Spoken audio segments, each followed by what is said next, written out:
Hello বন্ধুরা, সবাই কেমন আছো? আশা করছি সবাই খুব ভালো আছো। আজকে আমি মাছ রান্না করব। এখানে 3টি বড় বড় মাছ নিয়েছি, খুব সুন্দর মাছ। এখন আমি এগুলো কেটে নেব।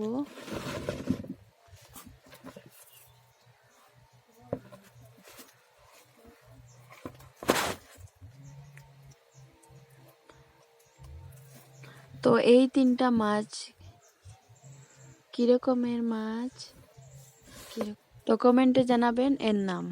তো কেটে ধুয়ে হলুদ, লঙ্কা গুঁড়ো আর একটু নুন দিয়ে মেখে নিচ্ছি।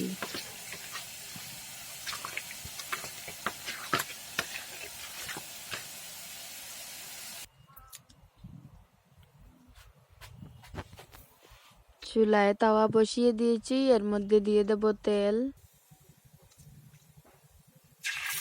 মাছ দিয়ে দিচ্ছি।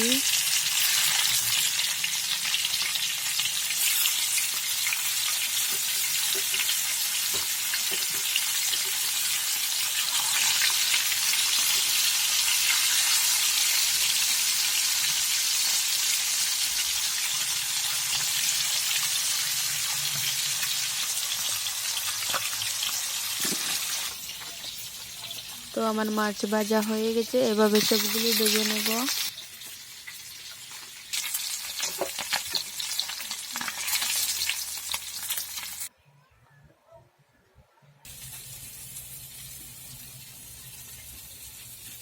তো গাইস, মাছ ভাজা হয়ে গেছে। তো যদি আমার ভিডিওটা তোমাদের ভালো লাগে থাকে, লাইক কমেন্ট শেয়ার করবেন, কমেন্টে বলবেন আমার মাছ ভাজা কীরকম হয়েছে। তো প্লিজ আমার চ্যানেলটা সাবস্ক্রাইব করবেন, পাশে থাকা বেল আইকনটি প্রেস করবেন।